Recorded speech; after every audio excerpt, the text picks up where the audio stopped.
الحمد لله رب العالمين وأصلي وأسلم صلاة وتسليما يليقان بمقام سفير الأنبياء وإمام المرسلين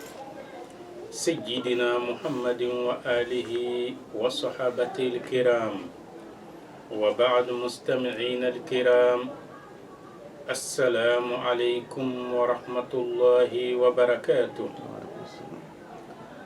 الحمد لله رب العالمين ambe Allah ta'ala tando ka barkada ka wali nyuman don an seko da majrala o kofe an ban kalfa o masabaina sabula ate kalfa tien o kofe am sollike dam fe on son hera makano Muhammadu salawatu rabbi wa salamuhu alayhi ame Allah ta'ala deli alaka anna fana hormay jien ani lahara ame Allah ta'ala deli limanya ani sutura ni garjige nyuma alaka di anam bade islamo bela jelema ame Allah ta'ala deli jamanay alaka madaherala alaka kenya di anga bana batawma alaka hine islam furula makotigu alaku makounya nabo Allahu kanga kafu laba aljanna kono alakra horoma kama salatu barka kama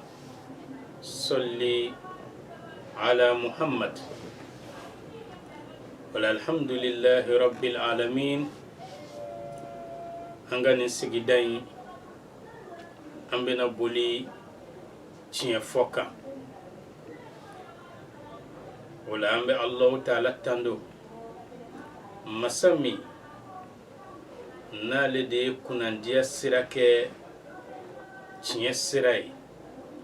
maa o maa ni e tiɲɛ sira minɛ siga t'a la e bɛ don kunandiya sira fɛ o masa in a ye latigɛli kɛ maa kan ni jasilenya ani kunangoya ani majigin maa min ni o jɛgɛna ka bɔ tiɲɛ sira ma ni ka taa kalon ani yɛrɛ sago kɛ sira ma o kɔfɛ n bɛ seereya ka fɔ masi tɛ yen fɔ n'a kɛra Allahu ta'ala kelen pe ye o masa in a ye danfɛnw bɛɛ lajɛlen lakunu ni kuranɛba in ye danfɛnw minnu fililen don o kɔfɛ mi seereya ka fɔ an kuntigi Muhammad sallallahu alayhi wa sallam Allahu ta'ala ka jɔn do a ka ciden do o ciden ba in a ye tiɲɛ bange ni ka bɔ kalon na ni ka siratigɛ tilennen yira danfɛnw na fɔ aljanna kɔnɔ an b'a fɔ Allahu ta'ala ka kisi ani nɛɛma caman kɛ nin ciden ba in kan ana so dunkew ana ka sahabaw ani maa minnu ye minɛli kɛ ni diinɛ in ye n'u takaju ye ni ka kanda ni alakira ka kanda bangenen ye fo ka taa se qiyama jɔ kɛnɛ kan ala ka ne ni aw ye o cɛbaw ani o musobaw la o de la n badenkɛ n badenmuso an lamɛnli jamakulu ne ni aw an ka jɛ ka balo ɲɔgɔn fɛ ni Allahu ta'ala ka se ka kafo hakɛ belebele dɔ kan hakɛ min n'a bɛ mana n'a ka sanu n'a bɛ fɔ o ma haqqu sidqi tiɲɛ ka hakɛ o kuma nin tiɲɛ walanda in kɔnɔna na an bɛna sinsin nɔngɔn damadɔ kan o nɔngɔn fɔlɔ ye jumɛn ye tiɲɛ yɛrɛ ye mun ye o nɔngɔn filanan ye jumɛn ye tiɲɛ fasamantiya jumɛnw bɛ tiɲɛ na o nɔngɔn sabanan ye jumɛn ye tamasiɲɛ jumɛnw yɛrɛ bɛ tiɲɛ fɔ la o nɔngɔn naaninan tiɲɛ yɛrɛ jiridenw ye mun ye o nɔngɔn duurunan a n'a laban tiɲɛ bange yɔrɔw wala ambe Allahu deli alaka an nenkun ni sababa be ninga an fara tiɲɛ fɔlaw ka jamakuluw kan o de la n'an ye nɔngɔn fɔlɔ ta k'a lajɛ n'o ye tiɲɛ yɛrɛ ye mun ye o de la tiɲɛ a bɛ fɔ ale de ma diddul kadhib ko ale de ye kalon sina ye ni kuma o kuma tɛ tiɲɛ ye o kɔrɔ ye ko kuma bɛɛ ye kalon ye o kuma tiɲɛ huwa al-ikhbaru an ash-shay'i bi haqiqati o de ye ka fɛn dɔ kibaruya di ni a yɛrɛ jaati ye duna lubsin ka sɔrɔ ɲaami foyi foyi ma don a la ka fɛn dɔ di a hakika yɛrɛ jaati kan ka sɔrɔ ɲagami ma don a la nambara ma don a la o de la an ka diinɛ cɛba dɔ bɛ yen n'o ye Abdulwahid bun Zaid ale ko tiɲɛ huwa al-wafa'u lillah ko de ye ka layidu dafa Allahu taala ye bil amal ni baara ɲumanw ye o kuma ala ye an da baara ɲumanw de kama n'o ye bato ye o kuma ko ni maa min y'o layidu dafa ala ye o kuma ko e de ye tiɲɛ fɔla ye nka dɔw fana ko tiɲɛ huwa al-qawlu bil haqq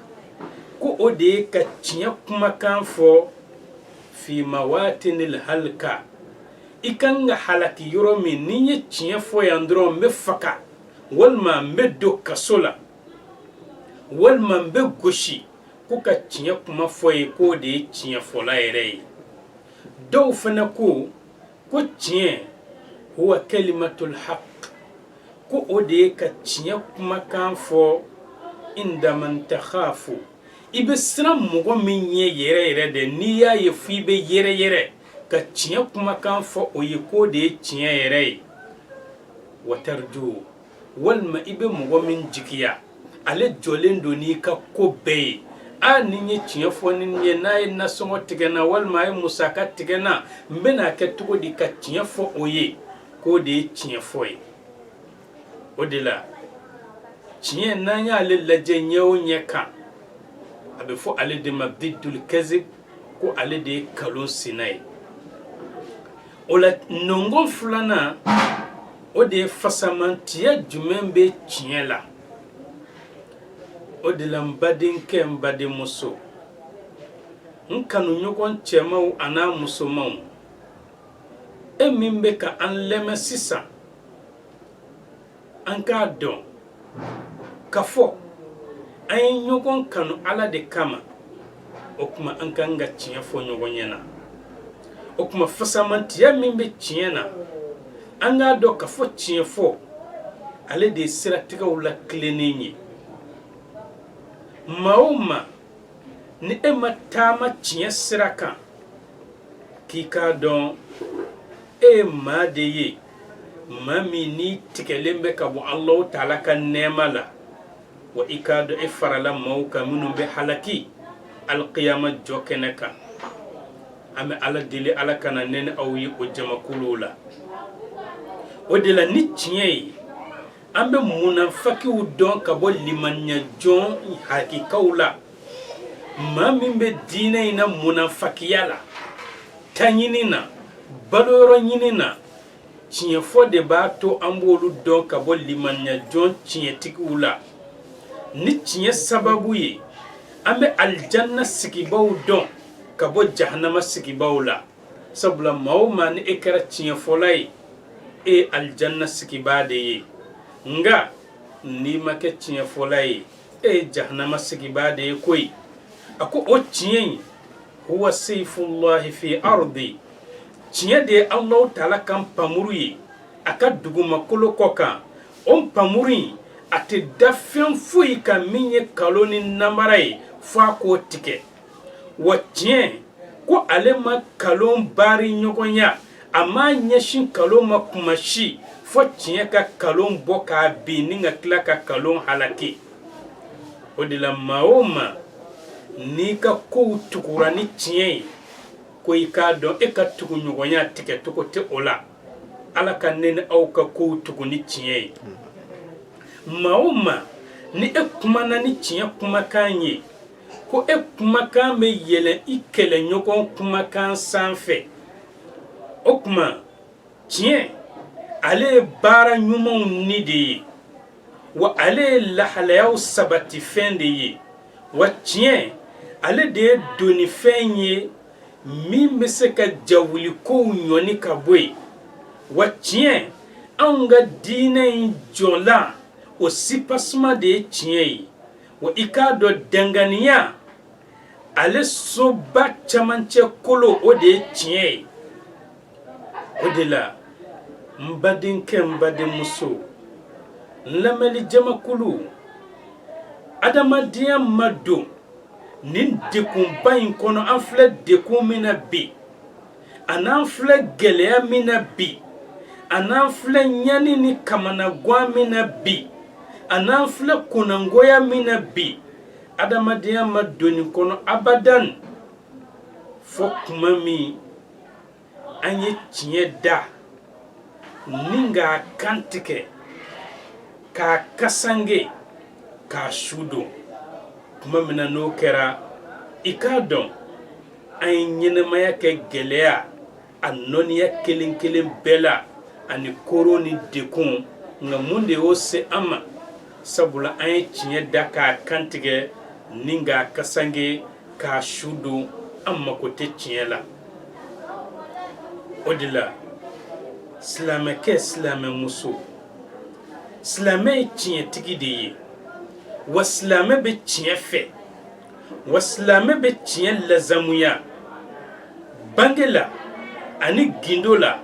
a n'a ka kumakanw na a n'a ka waleyaw la o de la silamɛ ale tɛ tiɲɛ fɔ ye k'a fɔ ko jogo do min ye jogo fasamantiyalen ye an kan k'a wajibiya an yɛrɛ ka k'an jogo do ni tiɲɛ ye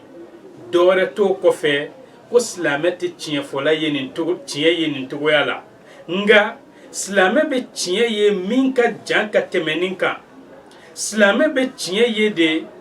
ka fɔ tiɲɛ fɔ o ye limaniya dafalan de ye wa tiɲɛ ale ye silamɛya yɛrɛ fɛnɛ dafalan de ye sabula anw ka limaniya n'an ka silamɛya tɛ dafa abadan madama n'an tɛ ka tiɲɛ fɔ o de la Alahu Taala ye yamaruyali kɛ ni tiɲɛ fɔ ye Qur'an ba in kɔnɔ Alahu Taala ko an ma ba'da a'udhu billahi minash shaitanir rajim bismillahir rahmanir rahim يا أيها الذين آمنوا اتقوا الله وكونوا مع الصادقين صدق الله الله تعالى كو أو ما منكو أو لمن يرى أو بألفة أو بألكرفة أو لمن يلندو أو نكونا إكومي أو لمن يلندو أو دسكونا تومي على كو أكما أيسر الله تعالى ني أكا فراتشي تكوكا أودلا الله تعالى يتشي فولو أيولو تانو أكا قرآن باين كونو سورة الأحزاب كونو نانا الله تعالى كو رجال صدقوا ما عاهدوا الله عليه أكون يتشودي ويتشي تغياليك فنا وي الله تعالى لا يدو فمينك odilam badin kem badin muso islamake islame muso mimbe ka an lame sisan ikadon an ka mantoin aye bunya soro no islame mantoin an ga islame manton aye korota soro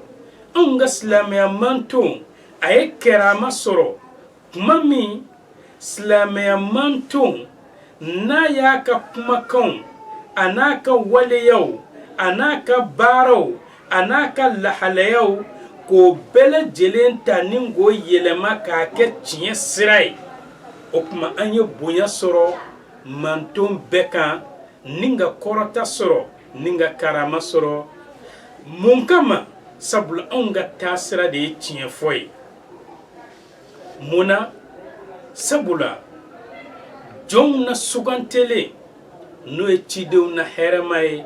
n'o ye Muhamadu ye sallallahu alayhi wa sallam ale de ye silamɛya manto in lamɔ tiɲɛ fɔ kan an b'a fɔ ni an seginna ka taa taarikhw la n'o ye histoire ye wallahi an bɛna kabakow ka kabako de ye i k'a dɔn anw ka silamɛya diinɛ in ale kiritigɛla de tun ye danfɛn bɛɛ lajɛlen ka kiritigɛlaw la tiɲɛtigi ye i bɛ diɲɛ bɛɛ fara ɲɔgɔn kan ni silamɛw ka kiritigɛla tun y'a bila yɔrɔ min hali gulɔminaw tun b'a fɔ ko o de ye tiɲɛ ye u tɛ kiri wɛrɛ ɲini tugun wa i k'a dɔn anw silamɛw ka dɔnnikɛlaw olu de tun ye dugumakolo dɔnnikɛlaw la tiɲɛtigi ye n'anw ka dɔnnikɛlaw y'a bila yɔrɔ min dɔnnikɛla foyi tɛ se k'a pousser ka bɔ yen anw silamɛw ka jagokɛlaw olu de tun ye dugumakolo jagokɛlaw ka tiɲɛtigi ye ni silamɛ ye feereli kɛ bɛɛ lajɛlen b'a fɔ ko nin kɛra laadiriya kɔnɔ mun kama sabula tiɲɛtigi min n'a tɛ kuma n'a ni dɔngɔ ye n'o ye Muhamadu ye sallallahu alayhi wa sallam ale de ye anw silamɛw lamɔ tiɲɛ fɔ kan cogo jumɛn silamɛ dɔ la kelen bɛ se ka kalon tigɛ ni ka sɔrɔ alakira sallallahu alayhi wa sallam ale min ye tiɲɛtigi ye ale de ye silamɛw lamɔ tiɲɛ fɔ kan o Muhamadu in yɛrɛ ko kalontigɛ haramuyara a kan hali a ŋaniya la ka ŋaniya dɔ ta ŋaniya min ni kalon don ko halo ye haramu ye alakira kan bal ko o kuma in bila wa fi kha'inatil a'yun hali ka filɛli kɛ ni janfa ye ko o ye haramu ye alakira kan wa o ye haramu ye an kan fɛnɛ koyi e ni maa dɔ bɛ taama na a kɛra i ka kalanden ye a kɛra i teri ye a kɛra i jɛɲɔgɔn ye a kɛra i ka baarakɛden ye e n'a bɛ taama na e k'i den ka walimuso lajɛ k'a kɛ i komi i m'a ye walima e k'i den ka walikɛ dɔ lajɛ k'a kɛ i komi i m'a ye a bɛ fɔ o de ma ko janfa filɛli ko nin ye haramu ye alakira kan cogo jumɛn o cidenba in bɛ se ka kalon tigɛ sa o de la n badenkɛ n badenmuso muslim b'a lakale an ye n'o y'an ka hadisa gafa belebele filanan ye ko i k'a dɔn Huzaifa nana ala ka ciba ma sallallahu alayhi wa sallam Madina Huzaifa ko alakira ma a ko ya Rasulallah ala ka ciba i k'a dɔn foyi ma ne bali n ka baduru kɛlɛ seereya fo n'a kɛra kafiru ye ne ni n fa de minɛ n'o ye Husaylu ye n'o ye Makan kafiru ye o kuma Huzaifa ko Qurayshiw ka kafiru n'o ye Makan kafiru ye k'olu de ye ale n'a fa minɛ n'o ye Husaylu ye koyi o kuma ko Qurayshiw ko olu ma yala aw b'a fɛ ka taa Muhamadu yɔrɔ Madina de wa ni ka taa koɲɔgɔnya Muhamadu la walisa ka kɛlɛ kɛ a fɛ Baduru kɛlɛ la ka anw kɛlɛ Huzaifa ko ale n'a fa ko kafiruw ma ko anw t'a fɛ ka taa Muhamadu yɔrɔ koyi anw b'a fɛ ka taa Madina dɔrɔn de anw taa kun tɛ aw kɛlɛli ye Madina ni ka sɔrɔ tiɲɛ yɛrɛ la Huzaifa n'a fa taa ku kun ye Madina ka taa fara alakira ka sɔrɔsiw kan walisa ka kafiruw kɛlɛ o kuma Huzaifa n'a fa u ko k'olu taa kun tɛ kɛlɛ ye Madina sabula olu y'a bila u kun na ko al-harbu khud'a ko kɛlɛ ye fɛɛrɛ de ye tuma min na ni nin kɛra Huzaifa ko kafiruw ye layidu minɛ olu bolo Alahu Taala yɔrɔ uko ay alaka o ka shere aka laydu di amma ka fokona utara Madina au tefar alakraka ka onkele Huzaifa nafa uye alaku shere ka laydu di kafiruma ku tefar alakraka nga utakunye ka far alakraka ka kafiriya lilitige okuma Huzaifa ko alena fa ubora makan kono noe Husailu ye unana alakra yoro Madina uye alakra ladonya nin kibaru yaina okuma alakra ko sallallahu alayhi wa sallam minye tinyetigu ka tinyetigi ayafa Huzaifa na fay okuma au kataso akana badru kele shereya on nofe aita au lafiya so anga kafiru ka laydu dafa uye sabula au ko kawtina keleke ka farane kan okuma anga laydu dafa on islamo manga laydu dika boroto okuma amena demayni Allah taala fi alaka an deme kafiru kan odila ekan laje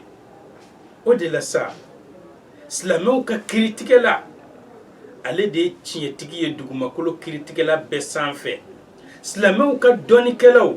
olu de tietigi uye duguma kolo donikela besanfe islamo ka jakokelaw olu de tietigi uye duguma kolo jakokela besanfe o de kama islamo ye diɲɛ bɛɛ lajɛlen kuntigiya ta waati kɔnɔ ni ye a waati jateminɛ diɲɛ marali la waati in ka dɔgɔn kojugu nka silamɛw ye diɲɛ bɛɛ lajɛlen mara ni nka kuntigiya ta waati kunkurunin kɔnɔ mun kama tiɲɛ fɔ kama o de la sa tuma min na ni tiɲɛ kɔrɔ taara ka bɔ dugumakolo kɔ kan ni kalon cɛrinna ni nka kalon kɛ ka dugumakolo kasa bɔ o tuma dɔnnikɛla jugu min bɛ ka dɔnni kɛ a yɛrɛ kelen ka intérêt personnel kama n'o ye a kelen pe ka nafa ye ale bɛ kalon tigɛ a ka kalandenw ye walisa ka balo silamɛya birifini duguma jagokɛla jugu ale bɛ kalon tigɛ a ka clients ye a ka nafanin kama muso jugu ale bɛ kalon tigɛ a furukɛ ye ni nka kalon tigɛ ka da a furukɛ la a ka nafanin kama bangebaa jugu ale bɛ kalon tigɛ a wolodenw ye a ka yɛrɛjɛya kama ka sɔrɔ o de b'a nɔkɔ o kuma min na kalon cɛrinna dugumakolo kɔ kan ni lahalaya in na o kuma anw ka manton jasira ni nka fiɲɛya o kuma adamadenya nana dekun ani gɛlɛya ani kamanagan ani tɔɔrɔ kɔnɔna na muna sabula an ye tiɲɛ to yen o de la adamadenya makoba de bɛ yen sisan kabasen kura ka fin ni nka ji kura na o kabasen ka kɛ kabasen sanuman ye min ye tiɲɛ kabasen ye o ji ka jɛya ni ka tila k'a saniya i k'a dɔn ko diɲɛ mako b'o de la an bɛ don min na bi walisa lafiya kana diɲɛ kɔnɔ nka madama ni tiɲɛ kabasen kura ma fin o tiɲɛ sanji kana don o don de an b'a fɔ ko kunu ka wusa ka tɛmɛ bi kan o de la sa Allah taala a ye kalon haramuya ni nka an su ka kɛ tiɲɛ fɔ kan Allah taala tilara ka tiɲɛ fɔlaw kanu tugun ala ka ne ni aw ye o kanu jɔnw na o de la alakira ko sallallahu alayhi wa sallam a ko alaykum bisidiki danfɛnw n b'aw ma ni tiɲɛ fɔ ye a ye tiɲɛ fɔ lahalaya bɛɛ kan fa inna sidika i k'a dɔn tiɲɛ yahadi ilal birri ale bɛ adamaden kanda ka taa ɲumanya sira de kan wa innal birra i k'a dɔn ɲumanya yahadi ilal janna ale bɛ adamaden kanda ka taa aljanna de ma wa ma yazalu rajulu a ko adamaden kɔni ma wuli yasduq a bɛ tiɲɛ fɔ wa yastaharra sidqa ni ka tiɲɛ kɛrɛnkɛrɛn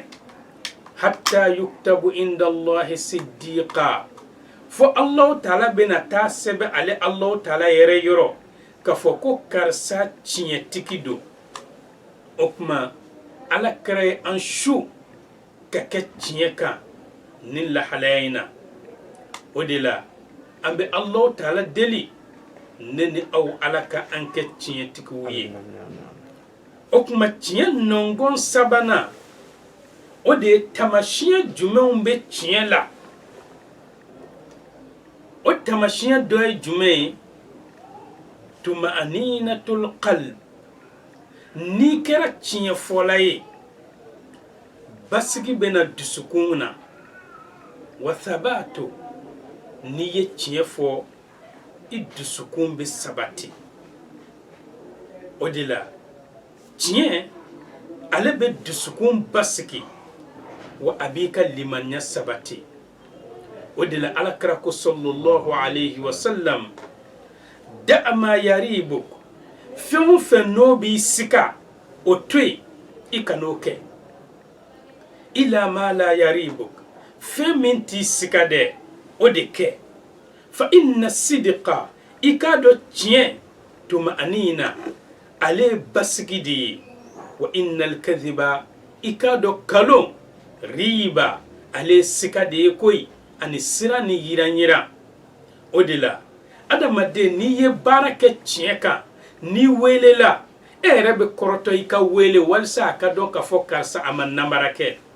nka n'i ye baara kɛ kalon kan n'a fɔra ko weleli bɛna kɛ i bɛ to sira ni kamana gan de la karisa a ye dugawu kɛ ko n welela munna sabula e ma baara kɛ ni tiɲɛ ye o de la Allah taala b'a fɔ an ɲɛna Qur'an ba in kɔnɔ suratul ahzab la Allah taala ko walamma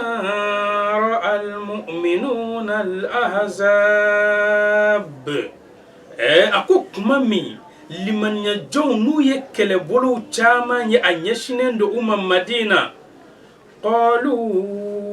hadha ma wa'adana Allahu wa rasuluhu silamɛw ko i k'a dɔn nin ye fɛn de ye Allah taala ye an layidu min na ani ala ka ciba ye an layidu min na wa sadaqa Allahu wa rasuluhu ala ka ciba ani Allah taala ye tiɲɛ fɔ koyi wa ma zadahum illa imanan wa taslima a ko kɛlɛbolo caya in a ma foyi jidi limaniya jɔnw kan fo n'a kɛra limaniya ani yɛrɛkundi ye munna sabula Allah taala n'a ka ciba ye tiɲɛ fɔ u ye o de la tiɲɛ tamasiyɛn dɔ ye jumɛn ye al-istidadu lil akhira tiɲɛ fɔ maa o maa ni a kɛra tiɲɛ fɔla ye a labɛnnen do ka lahara don kɔnɔ waati bɛɛ kuma bɛɛ sabula as-sadiqu fi imani maa min bɛ a ka limaniya tiɲɛtigiya ale bɛ baara kɛ ni ka tila ka sɛnɛ kɛ diɲɛ in kɔnɔ yan o b'a sɔrɔ a dusukun gulonnen do lahara la o kuma tiɲɛ tamasiyɛn dɔ ye jumɛn ye tugun tiɲɛ fɔla b'a ka waati tanga ni tiɲɛ fɔla ko i ma an ka ɲɔgɔn sɔrɔ nin waati in na a t'a fɔngɔ ɲɔgɔnya ni tiɲɛ fɔla ko i ma o kuma n bɛ nin kɛ ka ban ka bɛn nin waati in ma a t'a fɔngɔ ɲɔgɔnya o kuma an ka hakili to nin na o kuma jɛnyɔrɔ in na yan'an ka maa wɛrɛw jalaki an b'an yɛrɛkun jalaki yan fɔlɔ o kuma an k'a dɔn k'a fɔ an bɛ jɛkulu min na n'an b'a fɔ a ma an ka gurupu a sigira tiɲɛ de kan a sigira ala ko de kan a sigira diinɛ in kanu de kama ani alakira kanu kama o kuma a ka kan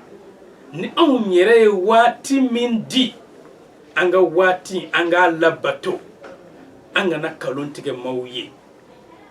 sabula ni an y'an ka ɲɔgɔn jɛra fɔlɔ jate minɛ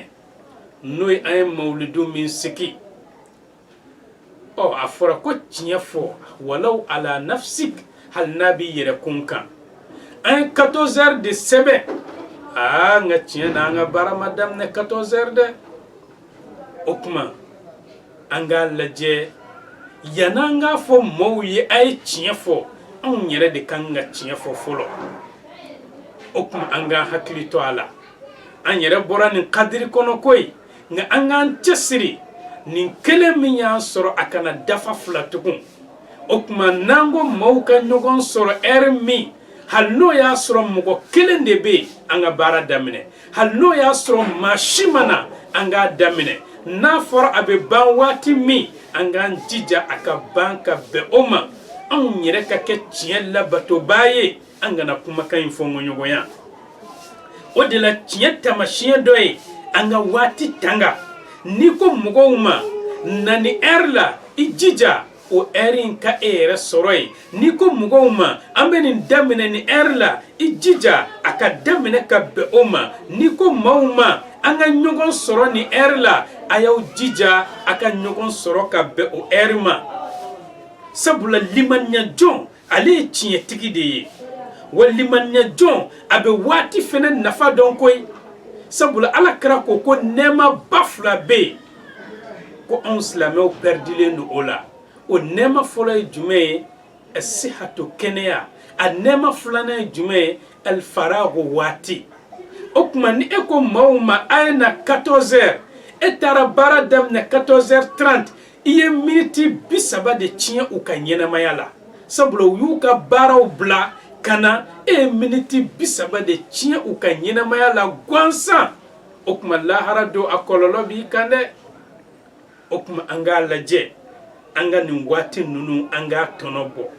o de la limaniya jɔn ale ye tiɲɛtigi de ye a ka waati la sabula ale bɛ waati valeur dɔn sabula kira ye waati valeur fɔ o de la hasanul basri ko a ko don foyi dugu tɛ jɛ fo welelikɛbaa dɔ ka weleli kɛ ni o don in lahalaya nɛnkun ye o welelikɛbaa in bɛ weleli kɛ cogo jumɛn o kuma waati b'a fɔ yabnu adam ya e adamadenni inni khalqun jadid i k'a dɔn ne don in ye don kura de ye ne ye danfɛn kura de ye wa waati min bɛ n kɔnɔ o waati ninnu ye waati kuraw de ye minnu ye danfɛn kuraw ye wa ala amalika shahid wa i bɛna baara o baara kɛ ne Allah ne don in b'a bɛɛ lajɛlen seereya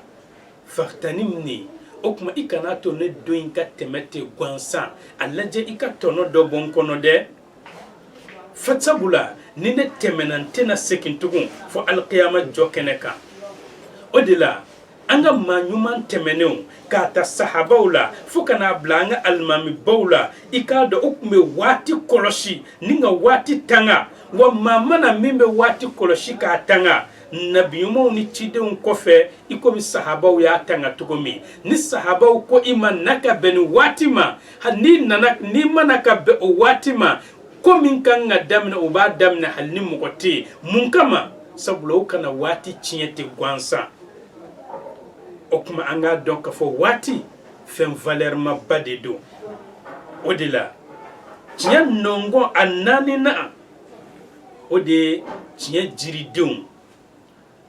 ko tiɲɛ jiriden a ka sanu jiriden a ka di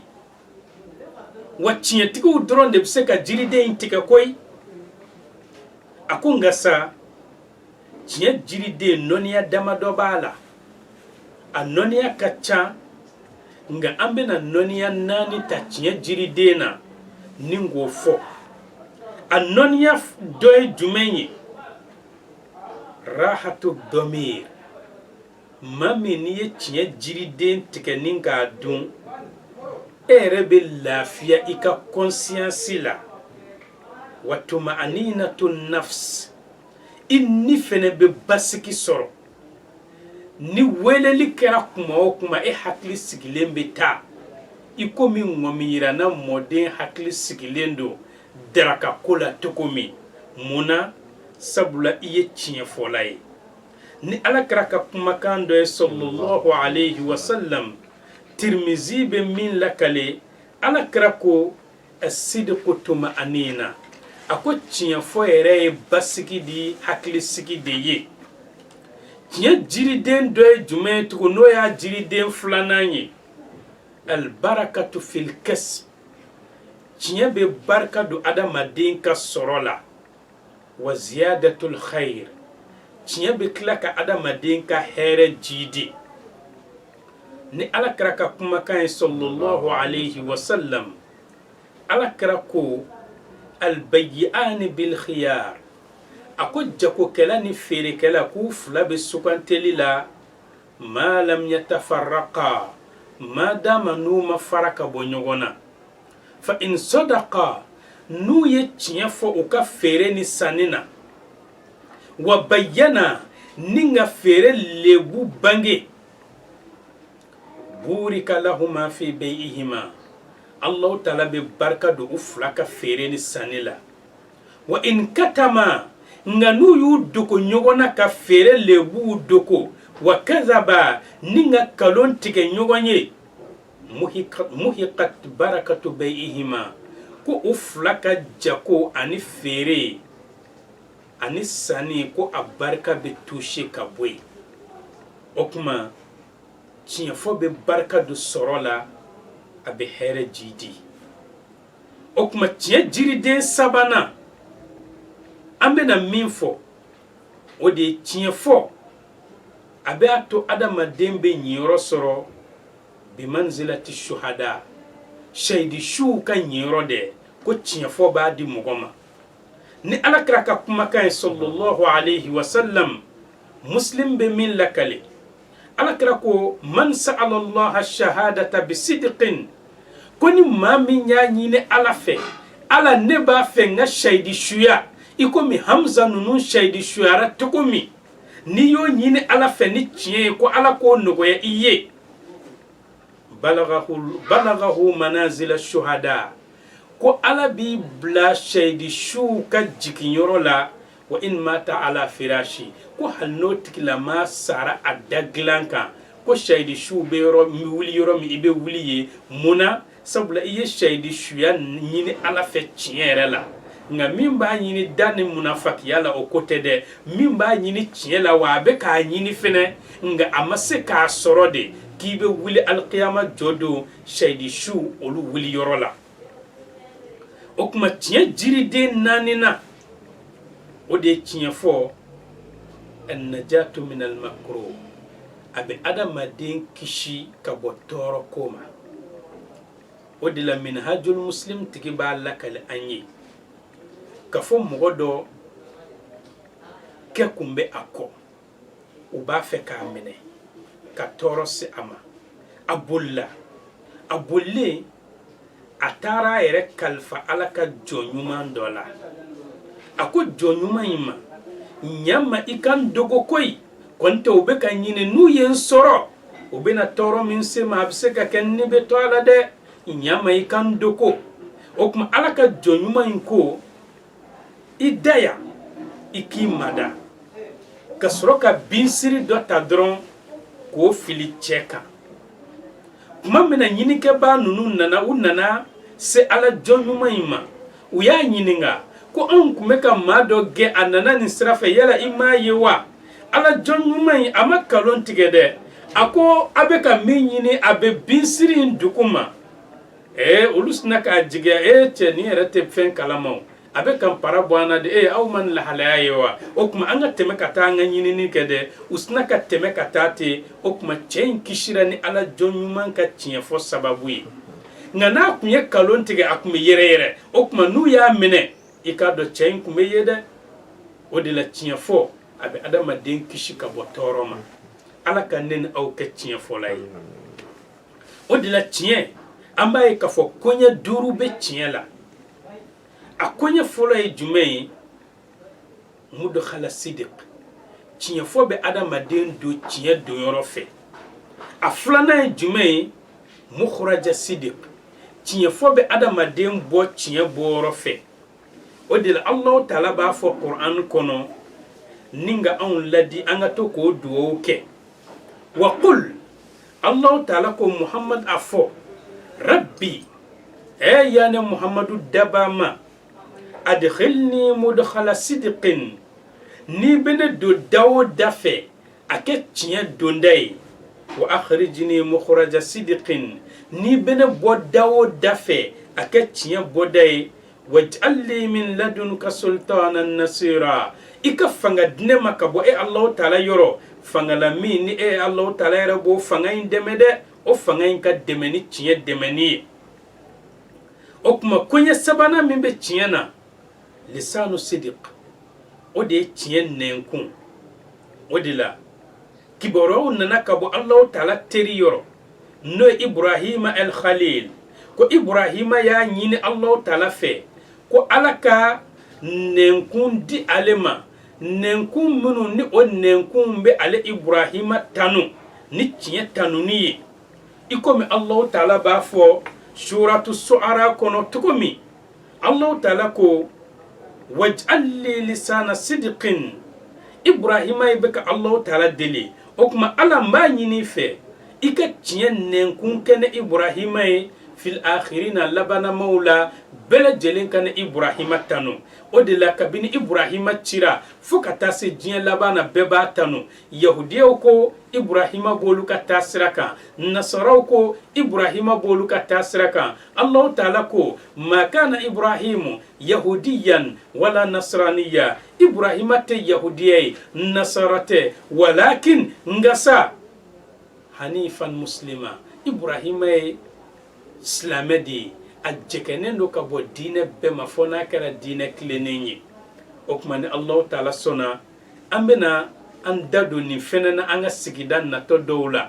dine flama bo Allah Ta'ala yoro Ibrahima islamedi nabila Musa islamedi do Isa islamedi do kata anfa Adama fo Muhammad abe islamé alama dine flabla duguma kolo koka ni Allah Ta'ala sona ambena sigida do labe nin kama o de la tiya konya sabana o de qadamu sidiq tiya sendano Allah Ta'ala ba fa yana Qur'an kono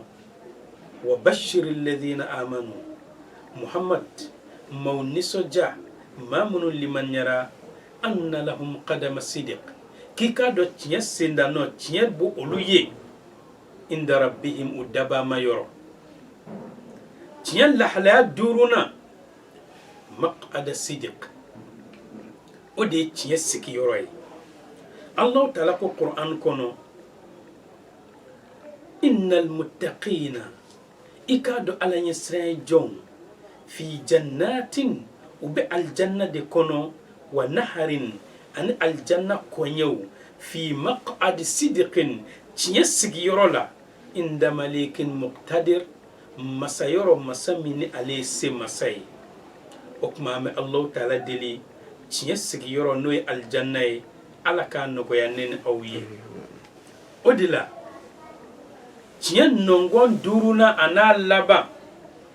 odi tiya bangi yoro wiye odila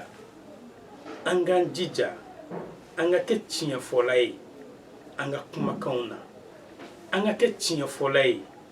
anga barawla anga ke tiya folay anga tiken kauna anga ke tiye tigiye anga lahalawla sabula slame e manga ire kum bange yetuko dola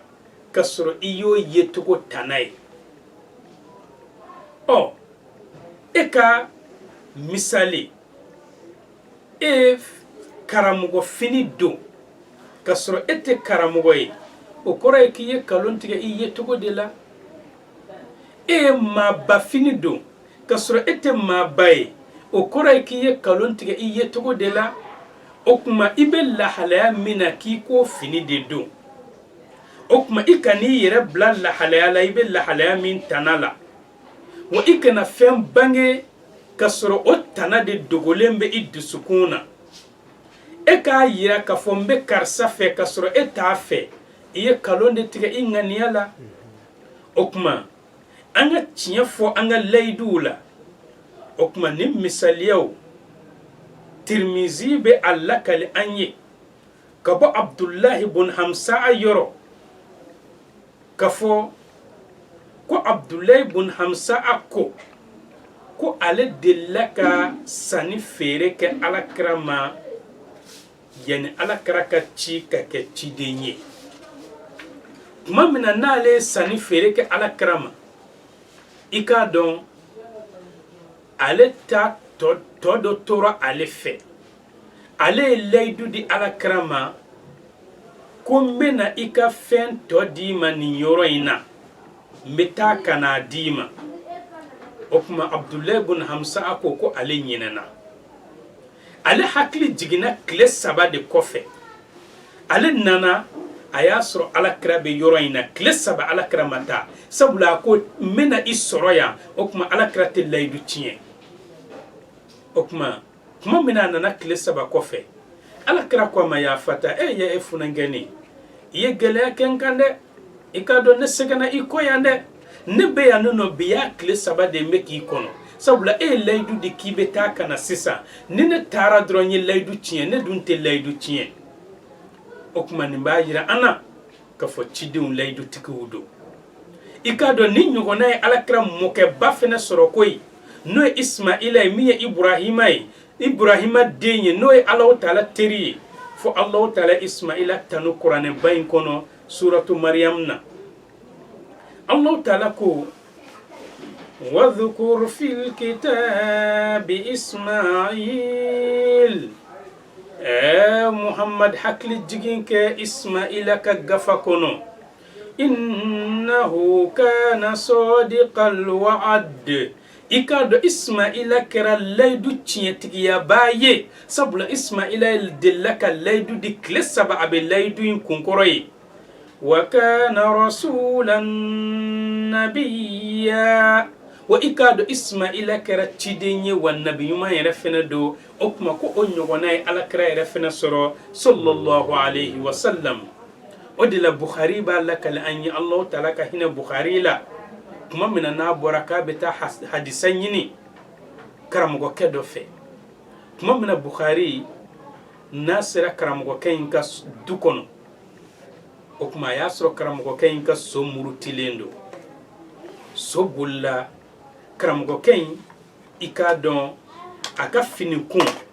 ayode mine iba foko nyobe akono abe ko ke ka sonnani walsa ka sonnegen ka mine okuma kuma mina nayi sonnegen ka mine Bukhari ko karamugo kayma ako yala nyokumbe e ka finikun kono wa karamugo ke ko ayi nyokunta kono nganye soyin lan nata de walsanga se ka mine ka soro maseken okuma Bukhari ko ikado nete hadisa mine mogo bulu ma mimbe kalon tike bakanyi sabula mauma ni sira ka kalon tike bakanyi ka foko balo be bulu ka soro balo ti bulu otigilama